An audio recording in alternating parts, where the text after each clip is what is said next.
bonsoir à tous. Au sommaire de cette édition, dans l'entre-deux-tours des législatives, des responsables d'associations ou de mouvements inspirés par la doctrine sociale de l'Église s'expriment dans ce journal. En Centrafrique, l'Église invite sans relâche au dialogue alors que les violences religieuses se multiplient. Et puis retour sur le grand rassemblement pour les 50 ans du diocèse de Nanterre. Comment les chrétiens restés en Syrie se reconstruisent après 4 années de guerre civile et malgré les combats qui continuent aux portes de la ville. Dans notre dossier, nous recevons le directeur de la rédaction de Famille chrétienne. Antoine-Marie Izoard revient d'Alep. Il est parti avec notre journaliste Sybille Delettre à la rencontre de la petite communauté chrétienne restée sur place. Témoignage exceptionnel dans quelques instants. En France, le week-end dernier a eu lieu le premier tour des élections législatives, un scrutin marqué par un fort taux d'abstention, un peu plus de 50%, et la domination du parti En Marche, avec plus de 32% des voix. Il ne s'agit pas pour nous de faire une analyse de ces résultats avant le prochain tour de dimanche prochain, mais ce mardi et aussi jeudi, nous vous proposons d'entendre les points d'attention, le regard sur la société, de responsables d'associations ou de mouvements inspirés par la doctrine sociale de l'Église dans des secteurs comme la famille, l'éducation ou encore l'économie. Mais aujourd'hui, nous nous intéressons au respect de la vie et aux plus démunis. On écoute d'abord Tugdual Derville d'Alliance Vita. Nous avons contesté pendant le quinquennat Hollande pas moins de 36 mesures de déconstruction. Et là, nous sommes extrêmement vigilants sur le risque d'une, je dirais, 37e, qui par un effet domino pourrait entraîner beaucoup d'autres choses. C'est l'accès à la procréation artificielle pour des femmes seules ou des femmes vivant en couple. Si on donne ce droit à l'enfant privé de toute parité originelle père-mère, alors on ouvre à une société plus liquéfié encore qu'aujourd'hui. Et là, c'est une ligne rouge à ne pas franchir. Et pour dire la même chose sur la question de la fin de vie, si on ouvre le champ à l'euthanasie, alors que déjà il y a du trouble sur ce sujet, on risque encore de déstabiliser la protection des plus fragiles. Ce sera les 2 points sur lesquels on sera très vigilant à Alliance Vita. Dans le respect de la vie, il y a aussi l'attention aux plus démunis. Et c'est Maryse Lépée, la présidente de l'association Aux Captifs, La Libération, qui nous en parle. Nous avons environ 9 millions de personnes qui vivent en dessous du seuil de pauvreté en France. Un nombre de personnes en recherche d'emploi de l'ordre de 6 millions. Un nombre de personnes en recherche d'un logement décent de 4 millions de personnes. Voilà, je crois que c'est important d'avoir ce schéma-là avant de parler de points d'attention. 3-4 points d'attention. La difficulté à vivre ensemble sur nos territoires de proximité. Deuxième, une augmentation réelle des inégalités sociales et territoriales. Et l'Île-de-France est un très bel exemple avec le département le plus riche, les Hauts-de-Seine, et le département le plus pauvre de France, la Seine-Saint-Denis. Et enfin, troisième point d'attention, un individualisme forcené qui renforce cette difficulté du vivre ensemble. On a appris jeudi dernier la mise en examen de Monseigneur André Faure, l'évêque émérite d'Orléans, pour non-dénonciation d'actes pédophiles. Il lui est reproché de ne pas avoir signalé des accusations d'attouchement sexuel commis par un prêtre de son diocèse dans les années 90. Il s'agit du premier évêque mis en examen pour ce délit après Monseigneur Pierre Piquant, évêque émérite de Bayeux en 2001. Réaction après la mise en examen de Monseigneur Faure avec notre journaliste Rémi Pem. Depuis quelques jours, le nom d'Olivier Savignac circule à nouveau dans la presse. C'est lui qui, dès 2008, avait signalé à l'évêque d'Orléans, Monseigneur André Faure, des faits d'attouchement sexuel remontant à 1993. Cette mise en examen de Monseigneur Faure, c'est un signe à l'Église qui est envoyé par la justice en disant « faites toute la lumière et vraiment prenez en compte la parole des victimes ». Mon propos, c'est de dire aussi « ne généralisons pas ». Parce que dans l'Église catholique, il y a aussi beaucoup de personnes sensées qui ont fait avancer les choses. Monseigneur Blacard, lui, n'a rien attendu. Il a reçu mon courrier et une semaine après, le procureur de la République d'Orléans avait mon courrier sur son bureau. Donc, je crois qu'il y a aussi des gens qui sont actifs, qui prennent en compte la parole des victimes et qui sont dans une réelle compassion à l'image du Christ. Cet accompagnement des victimes, ce désir profond de les écouter et de les accueillir, c'est ce qu'a exprimé Monseigneur Blacard une nouvelle fois sur le site de son diocèse au lendemain de la mise en examen de Monseigneur Faure. comme il l'avait déjà fait sur le plateau de KTO en janvier dernier. J'apprends aussi moi-même à avancer dans je crois dans ma perception de cet abîme dans lequel sont tombées des personnes à cause de l'abus de certains prêtres, quoi. L'importance pour l'Église de faire la vérité avec la justice, c'est aussi ce que nous a confié Véronique à l'issue de la messe ce dimanche. Elle a été victime d'un prêtre à l'âge de 13 ans. Pour moi, briser le silence, c'est deux choses. C'est dire la vérité, aller voir le procureur quand il faut. Et c'est aussi entrer en dialogue avec les personnes qui ont été victimes. C'est-à-dire accepter de s'adresser à elles, accepter de les écouter, peut-être de les aider, certaines qui demandent. Peut-être aussi même chercher un chemin pour réparer. Moi, je peux dire qu'ici, oui, il y a un chemin pour essayer de réparer avec l'évêque. Et c'est un chemin de vie. Le diocèse d'Orléans est le premier à avoir mis en place une cellule d'écoute pour les victimes de pédophilie en octobre 2015.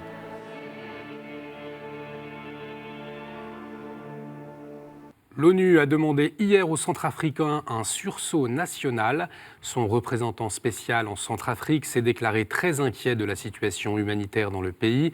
Une grande partie de l'activité économique est ralentie, plus de la moitié des habitants ne mangent pas à leur faim. Cette situation est la conséquence des massacres de masse en 2013, opposant les Séléka et les Anti-Balaka. Depuis, les violences à caractère ethnique et religieux se multiplient et l'Église tente d'apaiser les esprits par un travail incessant de dialogue, comme nous a confié le père Patrick Omer Mbea, supérieur principal des Spiritains en Centrafrique. Après les élections, donc, il y avait déjà une certaine accalmie, mais après une année après les élections, la situation se dégrade de plus en plus. Le risque, c'est de basculer dans des conflits intercommunautaires, voire interreligieux, parce que face à l'insécurité grandissante et puis manque d'autorité de l'État, il y a des groupes qui se nomment autodéfense, qui s'organisent de plus en plus, qui sont en majorité des chrétiens. Ils attaquent les populations musulmanes. Donc, à Bangasso, on a vu qu'ils ont attaqué la mosquée et l'Église catholique a protégé les musulmans pour le moment au petit séminaire et à la cathédrale. Bilan positif pour la Banque du Vatican. Son rapport annuel a été publié hier avec un résultat net de 36 millions d'euros en 2016 contre 16 millions en 2015. Un résultat qui s'explique par des taux d'intérêt favorables et une efficace activité de négociation, a précisé Jean-Baptiste de Françu, le président du conseil de surintendance de la Banque du Vatican. Il a aussi rappelé la volonté éthique d'un organisme au service de l'Église et non du profit. Aujourd'hui, 13 juin, nous fêtons saint Antoine de Padoue. Il a vécu au XIIIe siècle, docteur de l'Église, franciscain. Il est le saint des pauvres et des tout-petits. Aujourd'hui, en Italie, des fidèles du monde entier sont venus se recueillir sur sa tombe dans la basilique qui lui est dédiée à Padoue. En France, la dévotion à saint Antoine de Padoue est aussi forte. Une partie de ses reliques ont été vénérées le week-end dernier au Chesnay dans les Yvelines, dans la paroisse qui porte son nom. Pour la 6e année consécutive, des fidèles sont venus de toute la France pour le prier. Reportage. Au Chesnay, les paroissiens accueillent les fidèles venus de toute l'Île-de-France pour entourer les reliques de saint Antoine de Padoue. Véritable trésor spirituel, un fragment d'os et une pièce de tissu ayant appartenu au saint sont vénérés pendant 4 jours de festivités. Une procession amène les reliques de l'église Notre-Dame de la Résurrection à l'église de Saint-Antoine, accompagnée par une prière articulée en 13 oraisons qui retracent les aspects les plus significatifs de la vie et de la sainteté d'Antoine.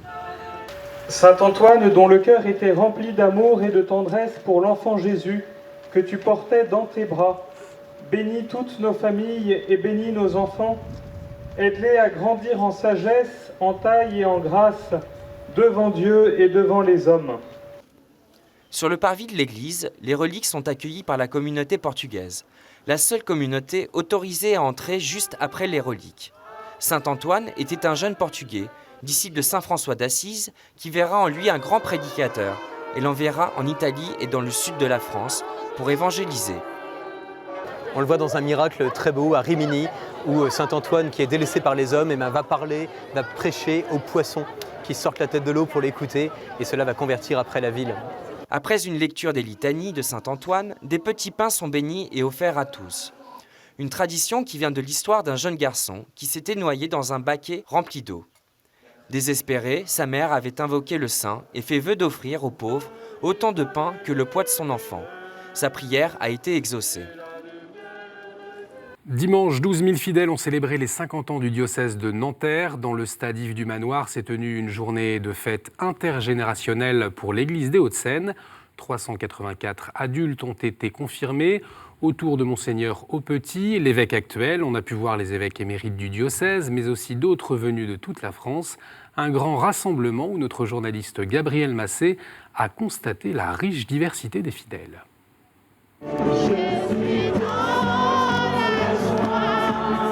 Gennevilliers, Colombes, Bagneux, Saint-Cloud, Montrouge, etc. Ils sont venus des 4 coins du diocèse de Nanterre pour assister à cette journée de rassemblement diocésain. Un événement à l'image du diocèse, plein de diversité et de dynamisme. Beaucoup de gens enthousiastes. Moi, je suis admiratif de tous les gens qui se sont dévoués pour préparer cette célébration parce que toute la journée, là, il va y avoir des choses qui vont être présentées au public, des spectacles. Et pour ça, il faut beaucoup de monde, beaucoup de bénévoles. Ce qui montre bien que ce diocèse est capable de générer un enthousiasme, certainement, beaucoup de générosité, ça c'est certain. Et voilà, donc c'est un élan. En fait, je surfe sur une vague qui est un élan de dynamisme qui existe depuis la création pratiquement. Et voilà, on essaie simplement d'entretenir ce dynamisme et cette joie qui incontestablement est une des caractéristiques de notre diocèse. La messe, moment fort de cette journée. 284 adultes y ont reçu le sacrement de confirmation. Jésus-Christ, notre Sauveur, qui est vivant pour les siècles des siècles. Amen. Puis dans l'après-midi, jeux, défilés et concerts ont occupé tous les participants, toujours dans la joie et la bonne humeur. J'ai béni le Seigneur d'être présente. J'ai pas souvent l'occasion de venir en fait partager avec les frères et sœurs qui sont catholiques. Moi-même, je suis évangélique. Les chants ont été timides au début, mais ensuite, ça a chanté. Tout le monde s'est éclaté. J'ai vraiment envie que nos générations futures, nos enfants puissent vivre ce type d'événement, puissent partager leur foi et ressentir effectivement tout cet amour qu'on sent aujourd'hui. En fin d'après-midi, le stade se vide peu à peu. Pour bon nombre d'entre eux, les fidèles du diocèse se dirigent vers les bureaux de vote pour accomplir leur devoir citoyen. Un geste qui rappelle le thème de ce rassemblement diocésain, voter pour Jésus, tous élus par le Christ. L'Église de France se met à l'heure du numérique. Hier, dans les locaux de la Conférence des évêques de France, a été présenté le projet Goodmaker. Son ambition, accompagner les projets innovants comme des start-up qui ont un impact positif fort pour la société et une valeur éthique. Goodmaker a été lancé en lien avec la Conférence des évêques de France, le secrétariat pour la communication du Saint-Siège et des partenaires comme le groupe Bayard, Média Participation, mais aussi KTO. Précision sur le développement de ce nouveau modèle à la fois rentable et soucieux du bien commun. Goodmaker, c'est un incubateur de projets au service du bien commun. Goodmaker, c'est un lieu où vont se retrouver des porteurs de projets, de ce qu'on appelle des start-upers, qui vont travailler ensemble. Donc on organise des week-ends, des retraites, ce qu'on appelle des hackathons, c'est-à-dire des moments où on va sélectionner des projets, des concours, etc. Des masterclass auprès de personnalités connues qui sont des spécialistes de l'entrepreneuriat pour les aider à accroître, à développer leurs projets. C'est un lieu pour faire grandir, un peu comme une pépinière, mais en mode beaucoup plus rapide. Ce qui nous rassemble, c'est la volonté de développer des technologies qui vont être au service de l'homme et au service de la société. L'Église doit vraiment reprendre la main sur l'innovation. Autre annonce faite hier lors de cette présentation, la mise en place d'une cellule de veille et d'information numérique. L'enjeu aussi, c'était de présenter la cellule de veille et d'innovation numérique et puis de présenter aussi le think tank. Donc c'est un lieu de réflexion qui va être lancé à la rentrée par les évêques. Nos contemporains passent 2h30 par jour sur leur téléphone Donc c'est là que l'Église souhaiterait les rejoindre et c'est aussi le désir de tous ceux qui lancent ces nouveaux projets.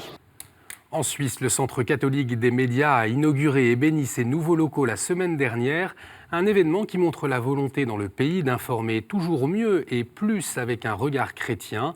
Des nouveaux locaux bénis par le nonce apostolique en Suisse, Monseigneur Thomas Gullickson, que l'on voit ici à la droite de Monseigneur Alain de Rémy. L'évêque auxiliaire de Lausanne est aussi évêque pour la communication et les médias. Après la bénédiction, Monseigneur Gullickson a rappelé que nous vivons dans une époque où l'information est de plus en plus manipulée. Dans ce contexte, il a souligné que la vocation d'un média catholique ne se limite pas à la présentation et l'analyse des informations, mais permet aussi de faire référence aux valeurs chrétiennes. Le Centre catholique des médias, le Catho Info, a démarré ses activités en 2015, un service soutenu par la Conférence des évêques suisses et la Conférence centrale catholique romaine de Suisse. Aujourd'hui, son directeur est Bernard Litzler. Et puis une nomination, celle de Marie Mulette Abrassard comme présidente des Scouts et Guides de France. Elle a été élue samedi par le conseil d'administration pour succéder à Gilles Vermeau-Desroches à la tête du mouvement depuis 2010. À 33 ans, elle devient la plus jeune présidente de l'histoire des Scouts et Guides de France. Et on poursuit avec la chronique du monde. Cette semaine, le père Rifat Bader nous parle de la Caritas Jordanie.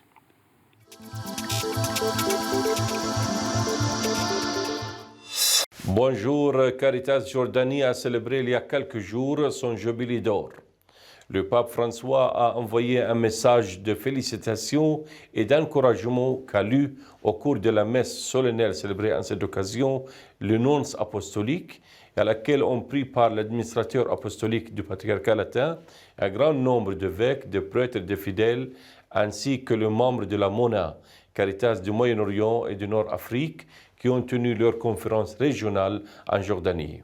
Nous ne pouvons certes que souhaiter à l'organisation, à tous ceux cadres œuvrant, plus d'assiduité et persévérance de leur œuvre souvent silencieuse.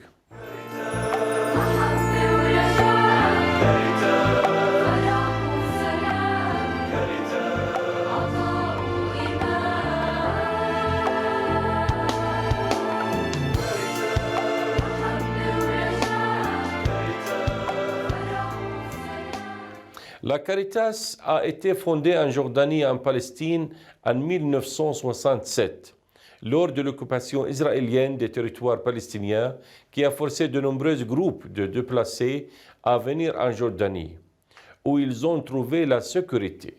C'est à ce moment que la Caritas a vu le jour pour apporter support et soutien à celui dont la terre a été occupée et dont il est toujours privé. Ces jours-ci, la Caritas accueille des frères et sœurs venus d'Irak et de Syrie et vient en aide à des familles pauvres dans notre société pendant le mois de Ramadan et en hiver, sans compter le repas plein d'amour, quotidien et gratuit, que seul le restaurant de la Miséricorde, dont la réputation se répand dans le monde entier. En ce moment, ce restaurant sert des repas de Ramadan qui dépassent des frontières ethniques et religieuses. Merci Père, tout de suite c'est notre dossier.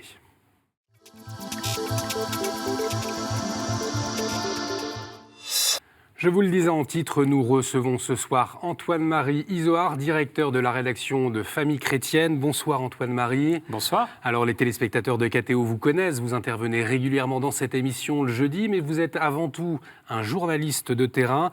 Et pour preuve, vous vous êtes rendu il y a quelques jours en reportage en Syrie à la rencontre des chrétiens d'Alep. Vous consacrez votre prochain numéro justement sur ce sujet, les martyrs d'Alep.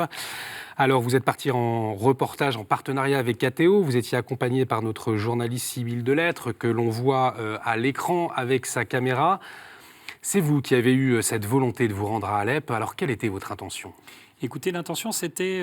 d'abord, moi, j'ai été marqué par, évidemment, comme nombre d'entre nous, par ce qui s'est passé à Alep, ce qui se passe en Syrie, et l'impossibilité de savoir exactement ce qui s'y passait. Le journaliste, il a envie de savoir, il a envie de voir avec ses yeux, il a envie de pouvoir témoigner. Donc ça a été et ça reste mon métier, même si maintenant je suis en charge d'une rédaction. Je suis beaucoup à Paris, un peu coincé dans mon bureau. J'ai été beaucoup avec le pape au Vatican pendant les 11 ou 12 dernières années à voyager, donc l'adrénaline manquait certainement un peu. C'était certainement une des raisons. Et puis j'ai écrit un édito il y a 8 mois de ça, à peine arrivé à Paris, avant la chute, ce que certains ont appelé la chute d'Alep et d'autres la libération. En tout cas, c'est ce que j'ai plutôt entendu en me rendant là-bas en Syrie, sur Alep qui mourait, et je demandais, allons-nous laisser mourir Alep ? Et bien, j'ai voulu essayer de trouver une réponse à cette question qui m'obsédait. Et donc, j'ai proposé aussi à KTO de m'accompagner. On est partis ensemble et on a fait ces reportages à trouver dans Famille chrétienne, dans KTO ces jours-ci, sur ce que vivent ces chrétiens en particulier d'Alep, qui sont nos frères. Alors, avant justement que vous nous racontiez ce que vous avez vu là-bas, peut-être une question. On connaît le contexte difficile à Alep, une destination dangereuse. Comment est-ce qu'on fait pour s'y rendre ? D'abord, on se pose beaucoup de questions en termes de sécurité, quand on est père de famille, de quelques enfants. Est-ce que c'est bien sérieux ? Et puis, quand on a essayé de résoudre cette question-là, ou en partie, on passe à la partie technique, pratique. Pour rejoindre Alep, il faut aujourd'hui, si vous vous rendez sur le site de l'aéroport d'Alep, vous verrez qu'il est bloqué à 2012 et au dernier vol, juste avant la chute de la ville et l'arrivée de l'opposition syrienne, des rebelles. Et donc, pas impossible de s'y rendre en avion. Il faut se rendre aujourd'hui, à moins qu'on soit djihadiste, par la Turquie. Il faut plutôt se rendre, comme nous l'avons fait avec Sibylle Delettre, par Beyrouth en avion. Et puis après, accepter de faire 10-12 heures de route entre Beyrouth et puis Alep, en traversant essentiellement la Syrie, avec des checkpoints multiples.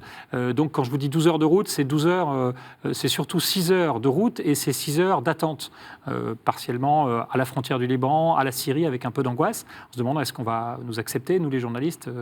Alors, on raconte plus ou moins qu'on est journaliste, mais enfin, on passe tout de même la frontière avec Sibylle et on monte vers le nord en passant par Homs. Et on voit là, au fur et à mesure de la route, les camions qui ont sauté, les camions de rebelles qui ont été bombardés. On voit beaucoup de militaires et on est contrôlé à peu près à tous les carrefours. Et puis vous arrivez à Alep. Qu'est-ce que vous trouvez sur place ? Voilà, c'est un peu la surprise. Parce qu'Alep, on s'attend à trouver tout détruit. Alors, de fait, c'est partiellement détruit. Mais il y a quand même quelques surprises, et en particulier, c'est la vitalité. Moi, ce qui m'a marqué le plus, parce qu'on a été accueillis là-bas par la paroisse catholique, la paroisse latine, la paroisse Saint-François, et par le père Ibrahim Al-Sabar, qui est le curé d'Alep. Et là, c'est la surprise de rencontrer, de partir à la rencontre d'une paroisse vivante. On les voit sur les images, effectivement. On pourrait se croire en France, on se croirait quasiment un pèlerinage, à Lourdes ou dans un sanctuaire français. Il y a 850 enfants, ça c'est le dimanche de la Pentecôte, ça c'est la sœur Nathalie qui claque dans les mains, qui accueille ces enfants qui sont venus. Parce que quand nous sommes arrivés, c'était en fin de compte, outre c'était le dimanche de Pentecôte, c'était la fin de l'année scolaire à Alep et en Syrie. Et donc les enfants allaient passer 2-3 mois, soit se tourner les pouces en plein soleil, soit dans la capacité souvent pour les familles de quitter la ville à cause des questions de sécurité, souvent parce que les gens qui sont restés là-bas sont les plus pauvres ou ceux qui ont le moins de moyens de s'échapper, entre guillemets, et de fuir, entre guillemets, pour les vacances, comme nous pouvons le faire plus facilement ici, et ça apprend à se poser quelques questions sur nos facilités, évidemment, au retour en France. Et donc ces jeunes, ils démarraient un patronage d'été imaginé par le père Ibrahim, qui l'an dernier, au plus fort du conflit, avait 300-350 enfants de 6 à 14 ans. Et cette année, ce patronage rassemble en ce moment, pour 2 mois, juin et juillet, 850 gamins de 5 à 14 ans. Imaginez, Olivier, 5 ans, 6 ans, ça veut dire que vous n'avez vécu que la guerre. Donc ces enfants-là, en partie, ils n'ont vécu que la guerre, et c'est le stress, c'est les angoisses. C'est une maman me racontait que dès que quelqu'un haussait le ton dans la maison, eh bien sa fille de 11 ans pleurait, s'affolait, tremblait, parce que c'était le retour des bombes, des bombardements qu'elle avait entendus sans cesse pendant 4 ans, 4 ans et demi, 5 ans. Vous avez également, j'imagine, découvert des paysages difficiles de destruction. Alors il y a effectivement toute cette partie de la destruction à laquelle je disais tout à l'heure on s'attend et que l'on découvre malgré tout. On ne sait pas trop à quoi s'attendre et on découvre un tiers globalement de la ville qui est détruit. Et voilà, puis on voit des images. On voit effectivement là des images de cette destruction. Là on est en particulier derrière le centre Saint-Vartan qui est un couvent jésuite qui a été détruit. On voit là les roquettes que l'on trouve parfois comme ça dans nos déambulations dans la ville. Et ce qu'il faut voir, c'est que la ville est, je vous l'ai dit, un tiers détruite. Ça, c'est la partie plus de la citadelle. Et ça, c'est la une quasiment de Famille Chrétienne cette semaine. C'est dans la chapelle avec le frère Ibrahim, dans la chapelle du centre Saint-Vartan. C'est un centre jésuite qui a été complètement détruit. Mais malgré tout, ce qui est extraordinaire, c'est qu'on reconstruit. Et puis surtout, au rez-de-chaussée de ce centre Saint-Vartan, le jésuite réfugié de service, distribue 1500 repas par jour aujourd'hui pour les familles syriennes, chrétiennes souvent, le plus souvent parce que c'est un quartier arménien, mais aussi musulmanes, qui vivent dans le quartier et qui sont souvent assez pauvres. Justement, comment la communauté chrétienne là-bas s'organise pour reconstruire alors à la fois les maisons, mais aussi les cœurs, les liens entre les hommes? Alors c'est ça qui nous a beaucoup marqué sur place, c'est pour ça qu'on a parlé, et je parle beaucoup dans Famille Chrétienne cette semaine, de reconstruction. J'ai l'impression que cette église en particulier, ces chrétiens d'Alep veulent parier sur l'avenir, même si de 200 000 avant la guerre, ils sont aujourd'hui 40 000. Donc on comprend qu'un quart à peine est resté en Syrie. Ils veulent parier sur l'avenir. On a compris tout à l'heure que le père Ibrahim, avec d'autres, avec des volontaires, une quarantaine de volontaires, c'est une armée de volontaires qui nettoie son église le samedi matin. On voit le père Ibrahim, c'est cela. Il s'est rendu, donc on l'a suivi avec Sybille Delettre dans les maisons de plusieurs familles, parce qu'effectivement, outre l'animation spirituelle dont on parlait tout à l'heure, avec les enfants de différents rites chrétiens d'ailleurs, il faut le dire, ils visitent des maisons, ça c'est un balcon neuf, des vitres neuves, on voit derrière des destructions. L'immeuble d'à côté, chez ses 3 sœurs, les sœurs beaucoup soucianes, ont eu leur immeuble en partie soufflé, leur balcon, cette famille encore avec Dalal, qui elle a perdu une partie de son appartement, eh bien la paroisse donne de l'argent pour financer la réhabilitation de l'appartement. Ce sont des peintures fraîches pour la maison, c'est le balcon, ce sont des vitres neuves, parce qu'en général, un obus, un missile a tout fait voler en éclats. Et quand vous vous penchez au balcon, vous voyez très bien la marque des obus dans la route. Pourquoi ? Parce que c'est en reconstruisant des maisons qu'on reconstruira les familles, que l'on fera revenir des familles. Et la paroisse, avec l'aide qui vient souvent d'Europe et de nombreuses associations, en France en particulier, eh bien cette paroisse permet de reconstruire et donc de permettre le retour de familles et de recommencer à vivre. Il y a aussi d'autres initiatives que vous avez découvertes. On peut peut-être voir quelques images là aussi pour que vous nous expliquiez de qui il s'agit, de quoi il s'agit. Ouais. Alors, des images qui vont arriver, voilà. Alors, ce sont effectivement, je vous disais, il faut reconstruire, il faut avoir une maison pour pouvoir revenir, mais il faut au travail. Donc pas de retour sans travail. Et là, on est chez un coiffeur. On verra peut-être plus tard d'autres images des autres petits projets possibles. C'est l'une des 30 initiatives du père Ibrahim et de la paroisse. Rafi, si je ne me trompe pas, ce coiffeur est là. Nishan, qui lui, ben oui, c'est assez étonnant, mais lui, il fait des glaçons pour les restaurants et les hôtels d'Alep.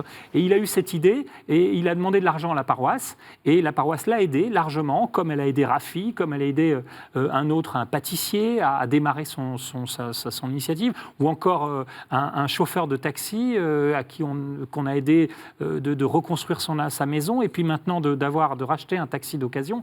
Et ces hommes-là ont pu, parce qu'ils ont posé des demandes à la paroisse, et que la paroisse a discerné avec un petit groupe de laïcs qui travaillent autour du père Ibrahim, ils peuvent commencer une activité et donc devenir autonomes, et c'est comme ça qu'on relance le pays. Donc tout ça, c'est reconstruire le pays, et ça, c'est ce qu'on a voulu raconter, c'est ce qui nous a beaucoup marqué. Il nous reste très peu de temps. Juste une dernière question. Est-ce que le fait d'être allé sur place, eh bien, ça a changé votre perception de la situation syrienne ? J'ai un peu moins envie de parler de rebelles d'islamistes modérés, comme j'ai pu l'entendre ou le lire dans des journaux français. Après, évidemment, il est compliqué de se faire une idée en quelques jours à peine. Ce que je sais surtout, Olivier, c'est que je suis parti là-bas pour un reportage de journaliste, vous le disiez tout à l'heure, et je reviens en fin de compte avec des amis, et je reviens avec une intention de prière grosse comme ça, et l'envie de prier fréquemment, et quelques larmes aux yeux, je m'en excuse, mais c'est vrai que c'est un voyage très fort, l'envie de prier au quotidien pour le père Ibrahim, pour ses fidèles, et qui m'ont énormément touché, et l'envie de revenir surtout, de repartir là-bas.